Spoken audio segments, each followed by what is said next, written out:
जय हिंद दोस्तों। आपने एक कहावत सुनी है कि नाच न जाने आंगन टेढ़ा, और ये बात पूरी तरह से लागू होती है इस वक्त पाकिस्तान के फैंस पर, पाकिस्तान की क्रिकेट टीम पर और पाकिस्तान के जो क्रिकेट को एनालिसिस करते हैं उन लोगों पर। अब ये मैं क्यों कह रहा हूँ? ये मैं इसलिए कह रहा हूँ कि जो कल इंडिया और इंग्लैंड के बीच मैच हुआ है उसमें कुछ ऐसे फैसले आए हैं जो पाकिस्तानियों को लगते हैं कि वो फिक्स थे, और वो जो है आईसीसी ने नहीं, अंपायर ने के फैसले नहीं थे वो, बल्कि बीसीसीआई के या जो इंडिया का क्रिकेट बोर्ड है बीसीसीआई, उसके फैसले थे। उन्होंने चालाकी की है, चीटिंग की है। तो इसीलिए मैं कह रहा हूं कि नाच ना जाने आंगन टेढ़ा। पूरी कहानी बताता हूं आपको। दरअसल बात ये थी कि कल रोहित शर्मा जब बैटिंग कर रहे थे तो वह 33 रन पर जब खेल रहे थे तो उस वक्त उनको जो मार्क वुड है उनकी एक बॉल पर वो एलबीडब्ल्यू होते हैं और अंपायर उसको आउट दे देते हैं। लेकिन जब बाद में रोहित शर्मा रिव्यू लेते हैं तो साफ तौर पर दिखता है कि बॉल जो है वो लेग साइड से बाहर जा रही थी, और उसके बाद उसको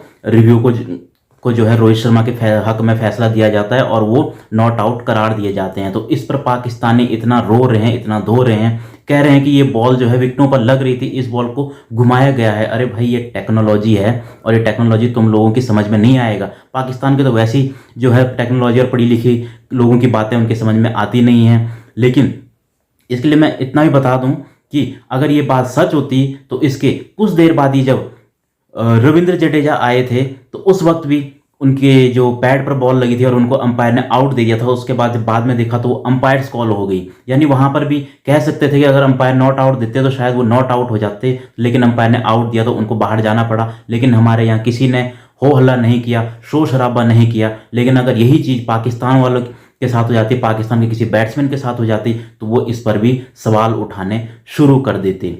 और इसके बाद जब इंग्लैंड की बैटिंग आती है तो जो रूट जब बैटिंग करने आते हैं तो वो पहली बॉल पर ही जसप्रीत बुमराह उनको एलबीडब्ल्यू आउट कर देते हैं और अंपायर आउट भी दे देते हैं। और उसके बाद साफ दिखता है कि बॉल सीधा जो है स्टंप पर जाकर लग रही थी, किसी को कोई शक शुबा नहीं थी। इस पर भी पाकिस्तानी फैंस कह रहे हैं कि उनके बल्ले पर बॉल लगी थी, क्योंकि वहां पर हल्का सा शायद कोई हवा की आवाज़ शायद उसमें रिकॉर्ड हुई होगी, हल्का सा वहां पर दिख रहा था, तो उसको कह रहे हैं कि वो बल्ले पर लगी थी। अगर बल्ले पर लगती भाई तो जो रूट जो है ना वो इतनी देर रुकता नहीं, वो सामने वाले बैट्समैन से जाकर नहीं पूछता कि मेरे बल्ले पर बॉल लगी है कि नहीं लगी है, या मेरे जो विकेट के सामने मैं था कि नहीं। अगर उसके बल्ले पर बॉल लगती तो वो सीधा ही रिव्यू ले लेता, वो सामने वाले बैट्समैन को जाकर नहीं पूछता। लेकिन पाकिस्तान और इनके लोगों की आदत है रोने धोने की, अपनी हार पर हार जो इनकी हो रही है तो उस पर ये कभी कहते हैं कि भाई हमारा गाना नहीं बजा, कभी कहते हैं कि भाई पिच हमारे हिसाब से नहीं थी। अब यार तुम खेलने आए हो तो पिच तुम्हारे हिसाब से तो बनेगी नहीं।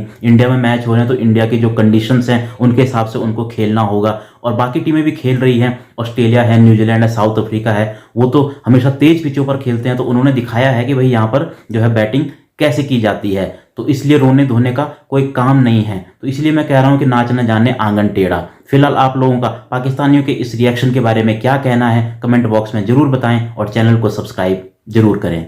जय हिंद।